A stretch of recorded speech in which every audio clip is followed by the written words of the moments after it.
La crisis en la frontera sur migratoria continúa y para hablar de este tema, sobre todo del tema de las consecuencias que está teniendo esto, está con nosotros la experta en materia de migración, Eunice Rendón. Eunice, ¿cómo estás? Muy bien, muchas gracias. A ver, ¿qué está pasando? ¿Dónde estamos, Eunice? Pues mira, creo que hay varias cosas sucediendo. Por un lado, bueno, todo el escándalo que se dio con las caravanas, que eso también hay que mencionar que es muy mediático, porque en términos numéricos, pues resulta no siendo una cantidad significativa. Los migrantes que vienen en estas caravanas para el número de personas que suelen cruzar México, suelen transitar por nuestro país, por un lado.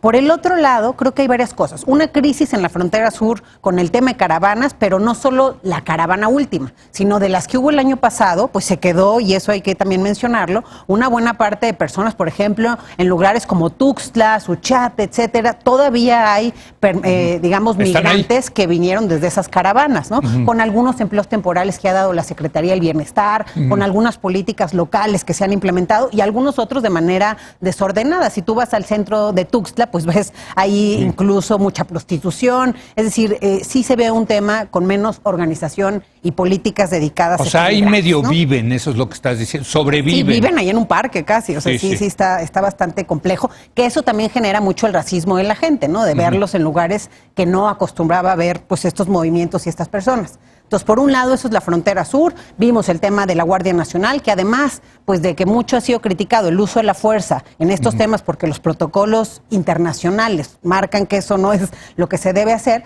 Creo que lo que ha faltado en México es tener una política, ahora sí que un ejército, pero más bien en el INAMI y en la Comar, para que puedan atender, y esto es muy importante. ¿Qué es el INAMI y la Comar? El Instituto Nacional de Migración y la Comisión encargada del refugio en México. ¿Por qué un ejército en estos dos en lugar de lo que se está pagando en Guardia Nacional? Es decir, en lugar de 25,000 miembros de la Guardia Nacional destinados a las fronteras, mejor tener un ejército en estas dos instituciones. ¿Para qué? Para realmente poder cumplir con los parámetros que ellos mencionan, el gobierno de orden, etcétera, pero también con los parámetros humanitarios, pues, de un gobierno de izquierda y de lo que Pero se ha eso prometido. No le gusta a Trump, querida Eunice. Pues en realidad él quiere a la Guardia Nacional para sin duda, pero la Guardia Nacional mexicana. Sí, y bueno, y lo ha presumido como su muro, correcto, ¿no? Y yo escribí un artículo que lo llamaba 4 muros, es decir, empieza desde El Salvador, Guatemala, México y la frontera con Estados Unidos. Pero más allá de eso, lo que se requiere, y esto por un informe que salió de Human Rights Watch también recientemente, es muy importante detectar los casos. ¿A qué me refiero? Hace un año había una política de puertas abiertas donde vinieron muchos migrantes y se dieron una buena cantidad de visas humanitarias de tránsito. Ahora sale la Secretaría de Gobernación a decir que no somos un país de tránsito y que no va a haber visas humanitarias. Y ahí hay un punto relevante en términos internacionales. No es o todos o ninguno. Tú no puedes definir si le vas a dar o no una visa humanitaria, un refugio, o cuál va a ser el beneficio migratorio o la decisión que vas a tomar con una persona que no conoce su caso todavía. Entonces, eso de deportar masivamente gente, de llegaron 186 hondureños, vamos a regresarlos a todos, sin analizar caso por caso, sin hacer un screening, una detección, digamos, que permita saber, pues, la diferencia entre uno y otro, porque aunque vienen en caravana, pues sí pueden tener casos distintos y sus historias son diversas. Algunos, por ejemplo... O sea, no les puedes aplicar el mismo rasero. No, eso viola el debido proceso. Eso viola el debido proceso y todos los compromisos de México en el ámbito internacional. Pero así lo hicieron. Incluso viola la Convención del Refugio, que es si regresas a alguien a su país, no puede regresar a alguien que está huyendo de un peligro en su país de origen. Tienes que analizar bien el caso antes de hacerlo. Y sí hay ese peligro. Sí, por ejemplo, el informe de Human Rights Watch, ¿qué es lo que menciona? Después de un análisis de 2013 a 2019, ven que 200 salvadoreños que fueron regresados por Estados Unidos, en este caso, fueron 200 salvadoreños que llegaron a suelo norteamericano y que pidieron el asilo por un temor fundado, es decir, porque me van a matar, porque tengo este riesgo, porque tengo persecución, etcétera. Entraban dentro de las características de un asilado.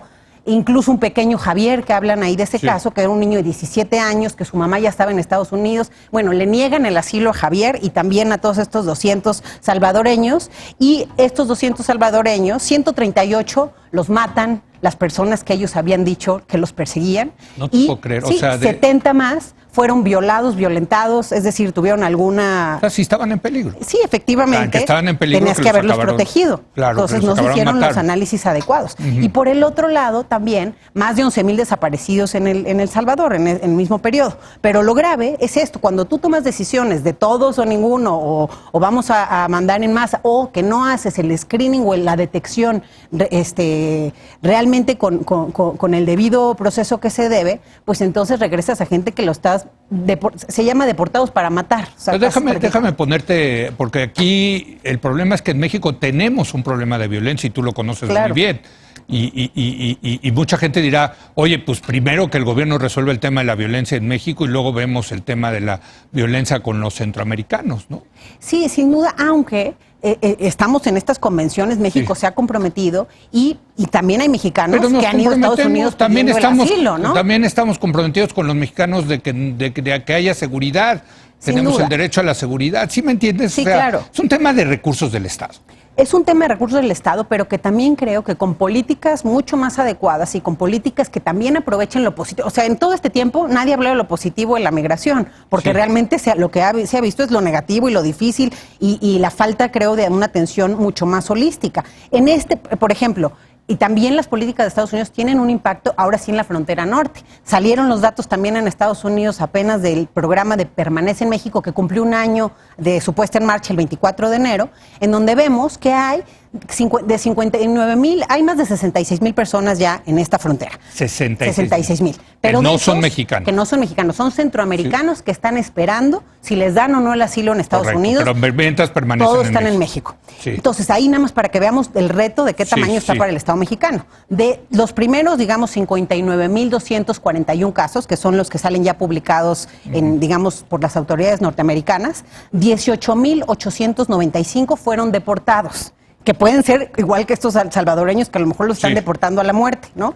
De esos 18,895, solamente 344 contaron con un abogado, que eso también estamos viendo, el acceso a un abogado, pues no lo están teniendo. Por el otro lado, hay un poquito más de 8,000 casos procesados y hay 18,628 casos pendientes. ¿Cuántos asilos se han dado de todos estos, digamos, de estos 60,000 personas que quieren? Solamente 186 asilos. No te puedo lo cual es una ínfima parte. O sea, de casi 60,000. Solamente se han dado 186 asilos. ¿Y mientras están en México? Están en México, pero no sabemos ni dónde. Son 6 estados en donde se hizo esta política, pero pues ¿qué ha pasado? ¿Y cómo sobreviven esos? Pues dijiste, no hay una política. Ya dijiste, los del sur medio sobreviven y ahí les están dando. igual que los del sur. Hay algunas ayudas que se dan a los migrantes en el sur y norte, como el tema del empleo temporal para algunos. Algunos otros, al no tener algo muy fijo y de verdad no tener ni dinero ni cómo hacerle, se han regresado a su lugar de origen. Otros han cruzado ilegalmente, esa es la verdad. O sea, porque dicen, en lo que está mi proceso, mejor veo cómo pagarle aquí a alguien y que me cruce. Algunos los han deportado incluso en ese intento. Y bueno, creo que eso nos pone también mucho el reto que en la frontera norte tenemos, no solo por los de Remain in México, sino también por los deportados. Cerramos 2019 y creo que también nos hace falta, y ahí pues Trump no tendría por qué enojarse, una política para la gente que está regresando. Es decir, para el connacional que vuelve a México. Los mexicanos para lo que estás hablando, y ya se nos acabó el tiempo, pero es los números que nos das, lo que hablan es de una crisis humanitaria. Sin duda hay una crisis porque humanitaria. seremos mexicanos, centroamericanos, estadounidenses, somos humanos, hombre. Al final del día, esto es una tragedia humana, ¿no? Y hay un tema muy delicado en esta tragedia humana. La cara más vulnerable, digamos, de esta migración son los niños, que también más de 70,000 niños cruzaron durante 2019 no acompañados y pues también con muchas afectaciones, digamos, en sus derechos básicos y humanos. Gracias, Eunice, por este reporte. Muchas gracias. Gracias, Eunice Rendón. Gracias a usted. Muy buenas noches.